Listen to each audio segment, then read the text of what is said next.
เรียนเชิญท่านศาสตราจารย์นายแพทย์ลินคอล์นเชนค่ะ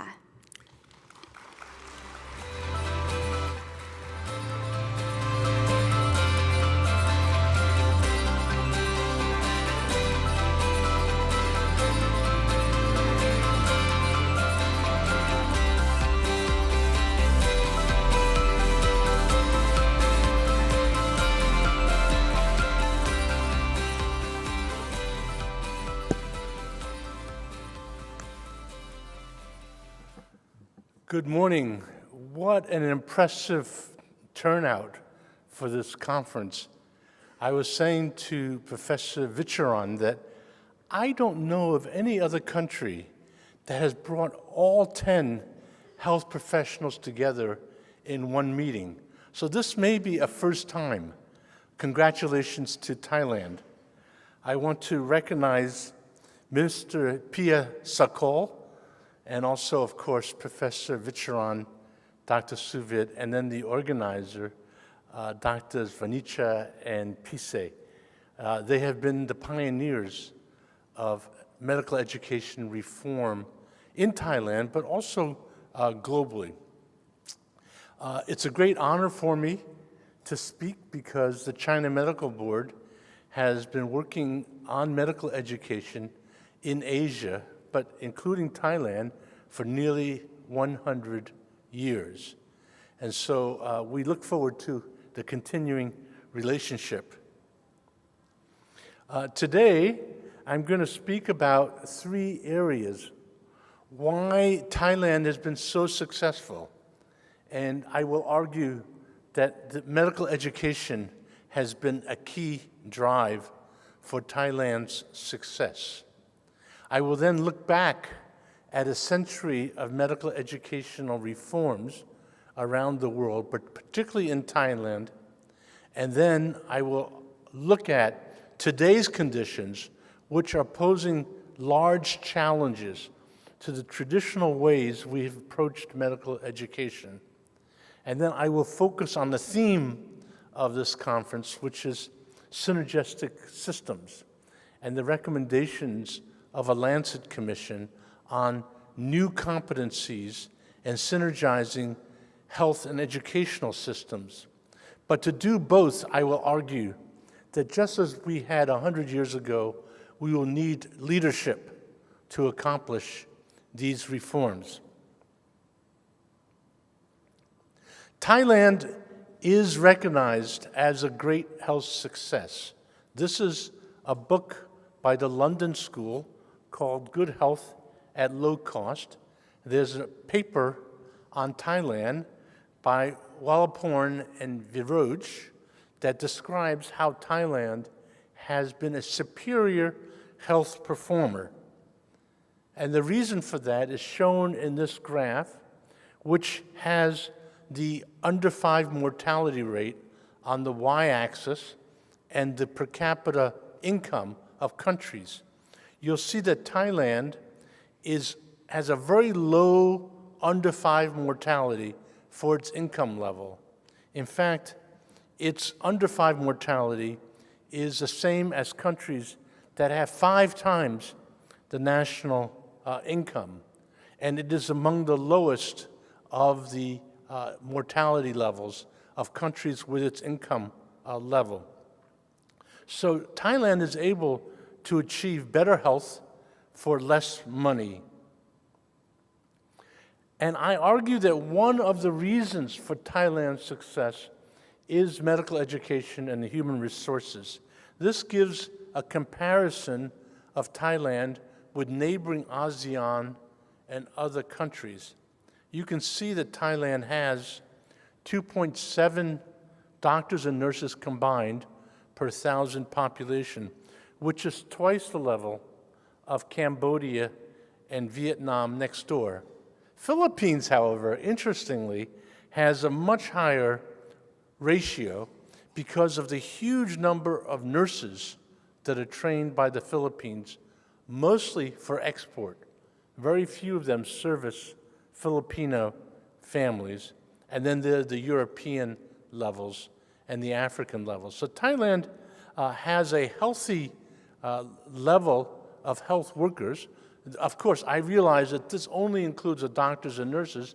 If you would include all of the allied health professions, the 10 professions, you would end up with much higher ratios. And of course, Thailand would be far ahead of many other countries.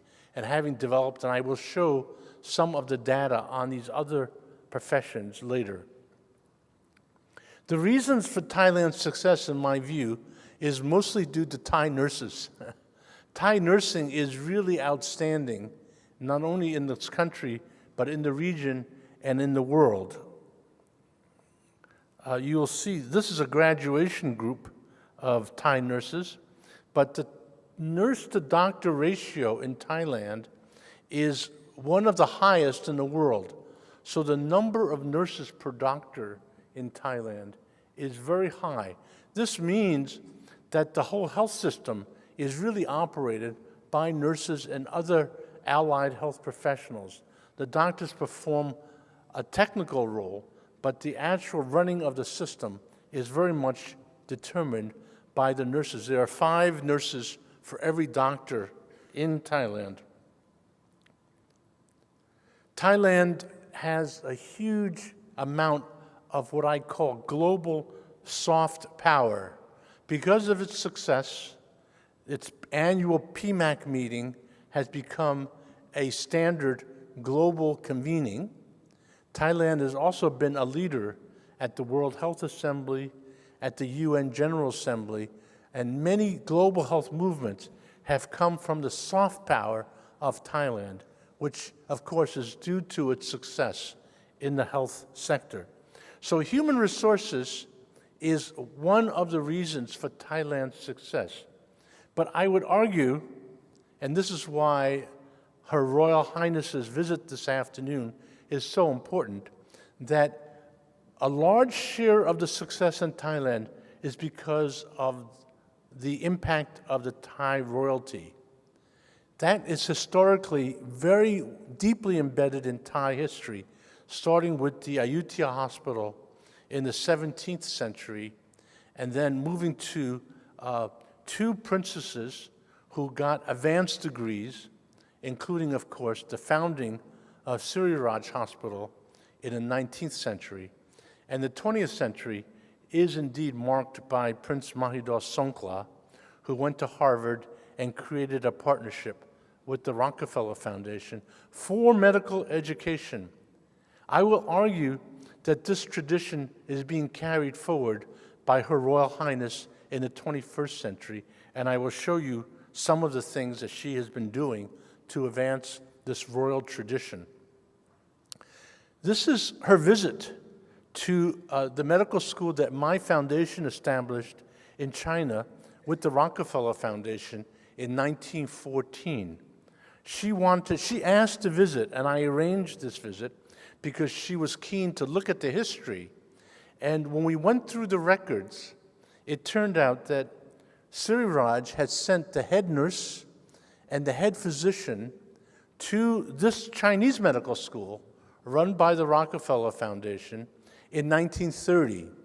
And both of them returned to head nursing and medicine at Synergizing. Actually, the nurse who was trained in China eventually went to McCormick Hospital in Chiang Mai, and the princess told me that her family still lives in Chiang Mai. She actually knows the family living in Chiang Mai. So the princess has been a very keen follower of her grandfather's tradition in supporting medical education.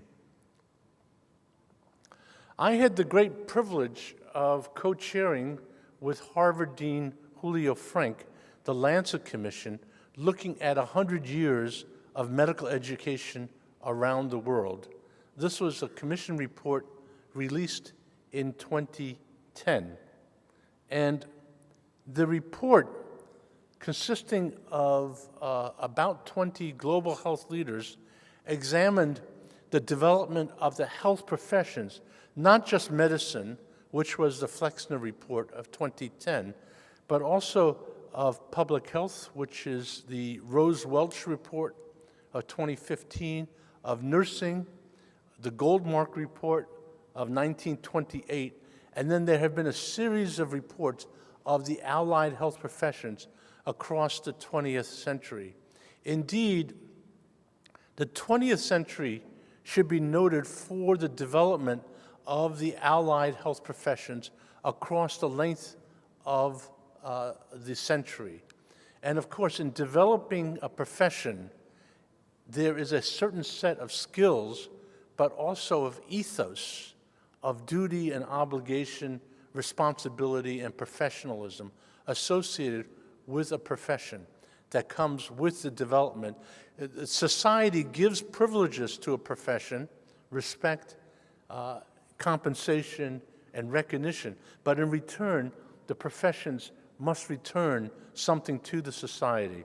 So this has happened across the 20th century. This has been a landmark development of the 20th century.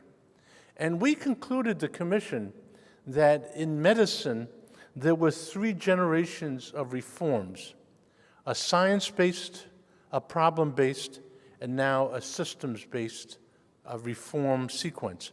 If you see the yellow, that is the instruction, the curriculum. And if you look at the blue-gray, that is the organization or the institution of reform.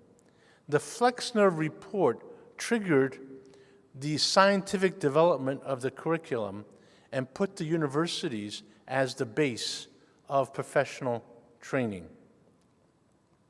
In the mid-century, the curriculum became more problem-based learning, and academic medical centers developed that brought together education with research and service. The 3 of them came together. We argue in this report that on the eve of the 21st century, we're shifting to a competency-based learning and how to synchronize and make synergistic the education and health system. And that will be the focus of the rest of my presentation, is looking at the frontiers of this last phase of competency and systems reform. Those reforms are being challenged by the changing context. There are 3 great transitions. Patients and families are changing. There's a revolution in science and technology, and there's a perennial tension between commercialism and social justice in health. The transitions are demographic because our societies are aging. They're epidemiologic because we're now suffering more from the non-communicable diseases, and there are major health transitions underway in the healthcare system. These transitions pose huge challenges for the healthcare system. Primary healthcare, for example, will now have to link better to home-based care, to handicap and rehabilitative care at the primary level. And this will call for a lot more caring and a lot more support of social workers, nurses, physical occupational therapists, nutritionists, and other allied health professions. Indeed, the GP, as we used to know it, the general practitioner's role at the primary level, will go way down as these care demands at the primary level increase. Patients and families are also changing. Patients are becoming much more knowledgeable. They go online and look at their health condition, and they push back against the healthcare system, demanding certain kinds of behavior and responses. And the family care, almost always women, but not entirely, has now become more difficult with women in the workforce. So again, pointing out the need for the primary care, home-based care. There is a revolution in science and technology, in the digital and the biotech technologies. This is a wonderful opportunity to harness the power of technology for better health. But also, it makes much more complicated the management of the technologies because the health system basically is a knowledge-based provider of care.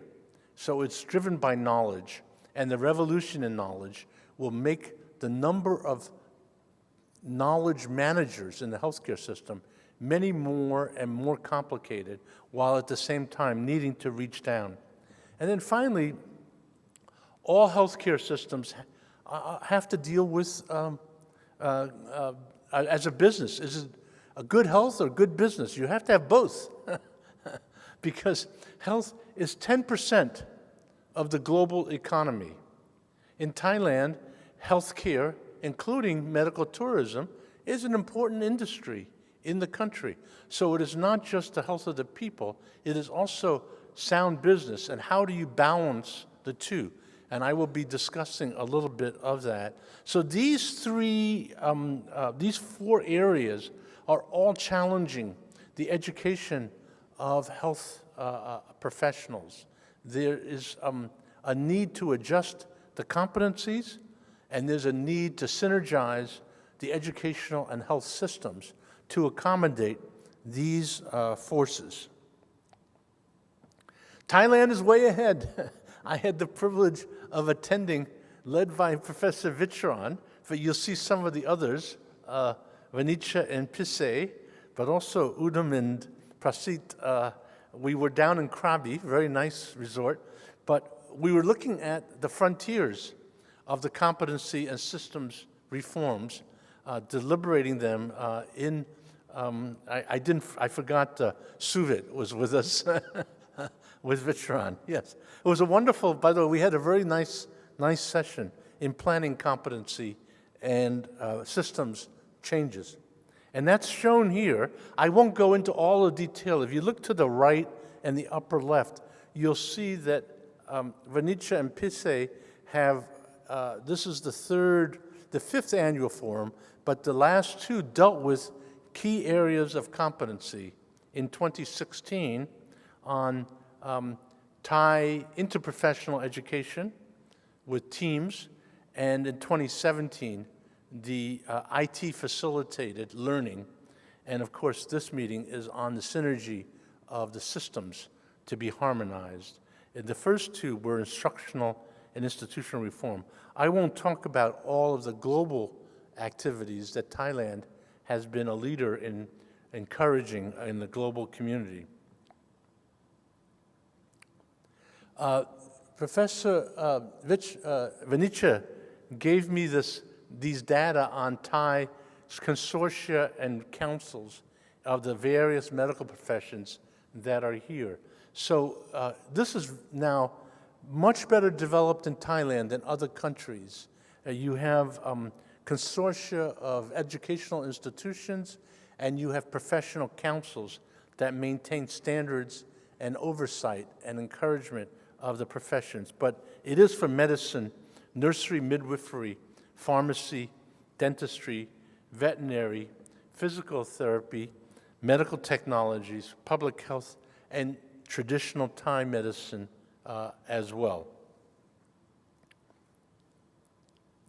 Well, how do you develop competencies, the new competencies that are needed? I remember when we started the commission, Richard Horton, who wrote the report on Doctors in Society at the UK, said, the biggest problem is tribalism, the tribalism attitude of professions. Each profession is very proud of its tradition, status, and heritage, and they fight with each other. So I think that we have to reject professional tribalism, and of course, with that, we have to develop respectful relations, and there's a lot of gender imbalance in many of these relationships. I learned in the commission that the training for teamwork begins very young in medical school and in nursing school, and it involves a sharing of curriculum. Indeed, we had a student group parallel the commission, and the students said, you know, you don't need to put us in the same classroom, the nurses and the doctors and the physical therapists and others, but At least we should have some social occasions like ping pong or outings, because we would then get to know each other and we begin to develop respect for the other professions. But the siloed training inside and outside the classroom leads to some of the chauvinism and the lack of communication. And of course, most important of all is that the work environment needs to have task sharing and task delegation. We need to promote team-based role models, and then we need to reward team-based behavior. Now, teams are needed because you can see the education and health system has to be synchronized, which is the theme of this conference. How do you synchronize and make synergistic the education and health sector? Many, many countries, and I think Thailand does better than most, have fragmented systems where education is not connected to the health system. China, for example, produces twice as many doctors from the education system than are hired for clinical roles by the health system. So half of the doctors go off to work for pharmaceutical companies or corporate roles and don't practice clinical medicine at all. But here you can see how a fragmented system can get bad. At the bottom left, you'll see that you must attract the best students in the allied health profession, the top students. And the curriculum has to be matched with quality, with good faculty, and with appropriate rural practicum so that students gain familiarity with their work environment. And then you need strong accreditation and certification. The output of the educational system need to find paying jobs in the healthcare system. But quite often, the hospitals are overcrowded. They're not adequately staffed. There's long wait times. The costs are very expensive. There's too much testing and drugs and poor communication. Especially weak in other countries, Thailand is much better, is the lack of primary care for universal health coverage. The backward regions are not covered. General practitioners and other primary workers are not given high status or high salary, and they see their status as career dead ends. So you can end up with this fragmented system. And of course, the challenge then is how do you patch together a much better, harmonious, synergistic system? There are many causes for the fragmented system, one of which is that the professions also have a bright side and a dark side. We always talk about the bright side, how the professions are the knowledge brokers, the caregivers, managers of the technology, ensure quality, and team leader and team member. But there are also darker sides. The professions monopolize knowledge to themselves. They have financial self-interest. There's chauvinism or tribalism, over-specialization, and many professions don't want to go into remote rural areas. So these create imbalances in the fragmented system.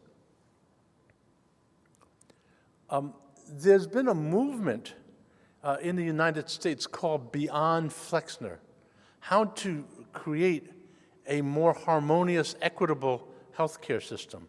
And it's seeking social accountability for medical education. So schools are being ranked according to how well their graduates service the healthcare system across all of its different dimensions. But as I noted in the new context, the challenges are very great. The challenges are great because health and the professions is ultimately a knowledge management process with these agents all being produced by the educational system. They're the knowledge agents, clinicians from primary to highly specialized, public health for populations, knowledge producers, researchers and scientists, knowledge reproducers, faculty and students, knowledge-based policymakers, and of course, knowledge among the people themselves. So the education and health system share many common goals, but they're not entirely congruent. If an education system only produced the health professionals for the current healthcare system, that would be insufficient. The reason is because it needs to produce researchers and scientists who are producing better health for tomorrow, not just for today, but for the next generation with the advances of knowledge. They need to produce the faculty who will teach the next round of students. They need to produce the policymakers who are not just health clinicians, but who are setting policy. So there's a complexity to the educational production process related to knowledge management, good knowledge management for health. And it's not straightforward. It's not 100% congruent. Ultimately, what you want is the theme of this conference, which is synergistic educational and health systems.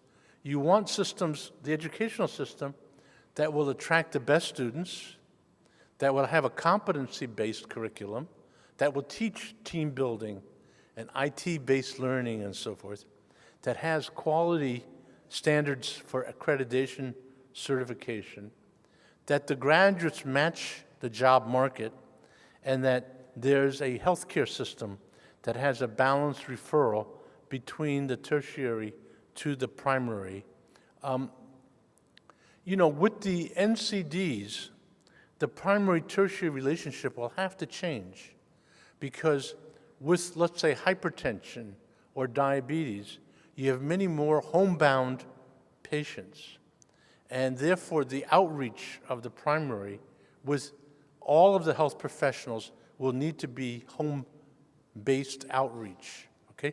On the other hand, many of the cardiovascular and stroke-related interventions require very rapid referral to save the life of a stroke patient because you can prevent the sequelae if your referral system is very quick. So a patient moving with a stroke, moving to a tertiary facility, needs to be part of that system. I'm reminded in Boston, we have the Commonwealth Health Alliance, which is a home-based outreach program of primary care. They have all of the allied health professions. They have doctors, nurses, nutritionists, social workers, physical therapists, and they all visit the patients who are bound to their homes. When they present themselves to the patient, they don't say, I'm a doctor, I'm a nurse. They call all of them, I'm a clinician. I'm here to service you. And if you look at the service that they undertake, the teamwork, most of the service is not medical, but it's mostly caring and services for nutrition, for diet advice, for social work services, for impediments of the physical mobility, for handling the food and cleaning in the homes, and so forth. So, but they all are very proud. When I interviewed them, they said, we are clinicians. We are all clinicians. Okay? Then you ask the question, how do the clinicians in a team divide up the tasks that create the teams?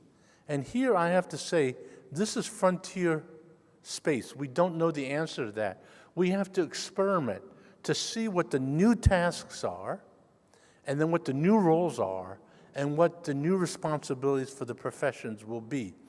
This is not, by the way, the role of the doctor or nurse is not prescribed by God, okay?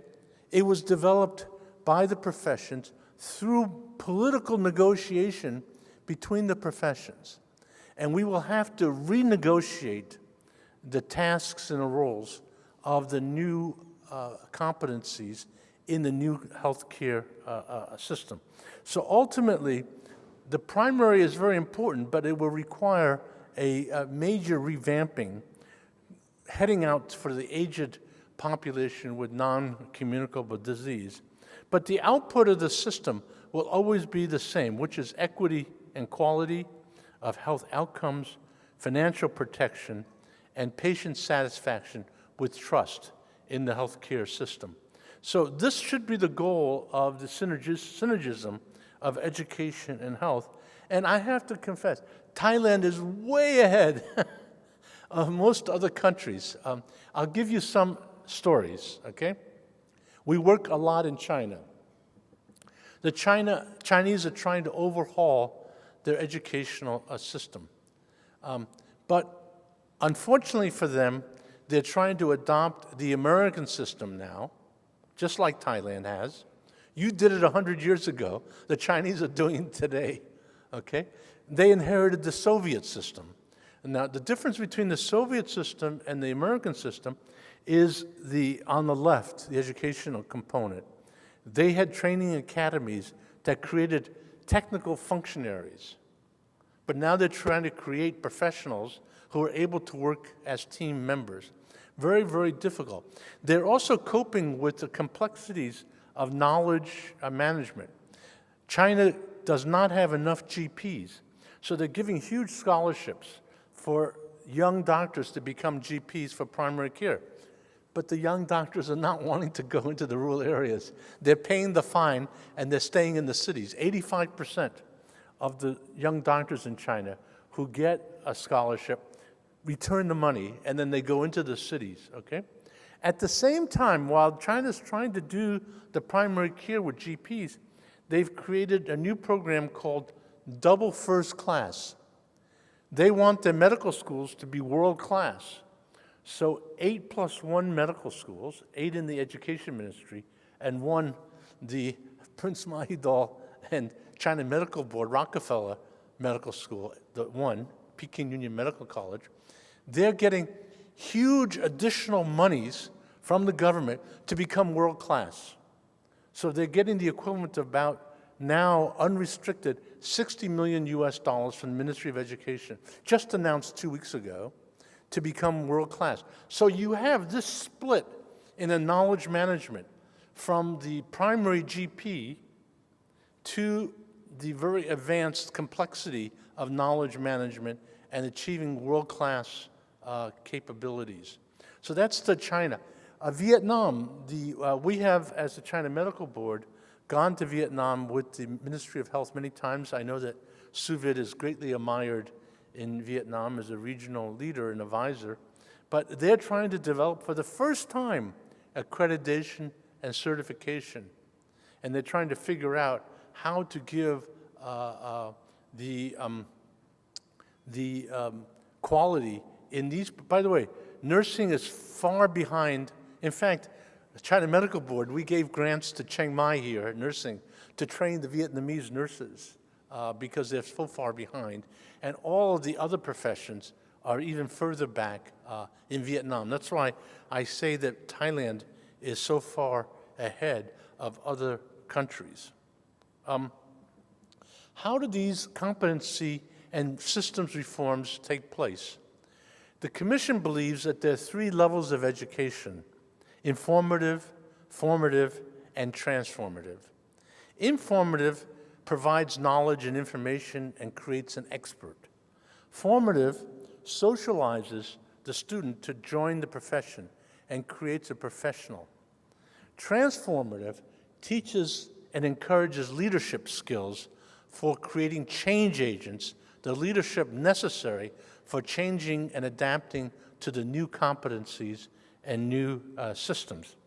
This is the reason why, after years of my own life and career spent in medical education of degree programs, as you heard, I was a professor at Harvard, and I was training medical students and public health students with degrees. But I decided in the China Medical Board we would undertake a program of transformative learning for leadership in health equity. And you see these fellows, we take 25, a cohort of 25. By the way, this program was launched by Professor Vicharan at the PMAC 4 years ago. He'll remember them. We've had now 4 cohorts, Professor Vicharan, 25 each, multidisciplinary, not one group. by the way, not just doctors or nurses, not just health professionals. We also have policymakers, economists, journalists, communications experts, because they're learning from each other. We take these 25, this is outside of Bangkok at our annual forum, because we bring all 25 of them to the PMAC meeting where they can meet others. And we take these 25 students for peer experiential and online learning while they stay in their jobs. So these are people between 25 and 40 years old. They come from, we mix, these are all from ASEAN countries, by the way, plus China, because we're the China Medical Board. Actually, the Chinese get along very well with the ASEAN fellows. But they get together for 6 weeks, 6 times a year in the first year, and they do bonding. They go to Vietnam. Then they do international trips to South Africa. They come to Harvard for 1 week. They stay in the dormitory. We went to India also last year for global learning. And then they do a regional trek. They've been to the Philippines, Malaysia, Myanmar. And then they develop a project for the second year. And our annual get-together to bond all of the fellows, current as well as past, is associated with the PMAC meeting. So this was the group, and they have a lot of fun, as you can see. They are really, it's amazing how much identity and interaction they have. And by the way, I don't think every one of them is going to be a leader for health equity, transformative leader. But I'm hoping 5%, 25% will break out of their current role and become inspired, because the program attempts to inspire, to promote dedication and commitment to social justice in health. Ultimately, we go back to the royalty here in Thailand, because this is a quote from Prince Mahidol: "Put the public interest as first priority and maintain professional spirit, then you will lead a happy and prosperous life." Now, this year was my 50th year post-graduation from Harvard Medical School, and I realized that Prince Mahidol, of course I can't claim anything, but he was 40 years ahead of me. So I was wondering, what was he like as a doctor? What was he like as a person? Because he's so admired in Thailand, and I'm a foreigner, I don't know. So I began to read about him. There's a book by a professor at Harvard Law School called Glad Adventures, Advisor to the King of Siam by Francis Satan. He was a professor at the Harvard Law School, and he came to Bangkok a lot. He was also a very good friend of Prince Mahidol. So in his book, he wrote about Prince Mahidol as a doctor and as a person. So let me conclude with these excerpts from his book very quickly. In 1929, 8 months after graduating from Harvard Medical School, Mahidol wrote, "I am still jobless. The idea of my entering into hospital service did not appeal to anybody. Evidently, they are bent on starting me into an already overcrowded career of general administration." After a second refusal to the king to work at Chulalongkorn Hospital, Mahidol sought out Presbyterian missionary Dr. E.C. Court, who welcomed him to McCormick Hospital in Chiang Mai, where he was able finally to practice medicine for which he was trained. So this comes from someone with a heart to be involved in the healing of people.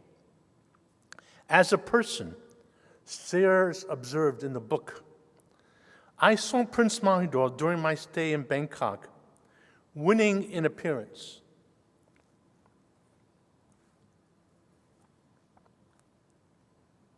Intelligent, straightforward in his gaze. I found him a rare young man, unassuming, intensely democratic, thoroughly modern in his outlook. In Boston, I saw much of him. A substantial portion of his princely revenues he was spending to send Siamese students to America for study. He and his wife did their own housework.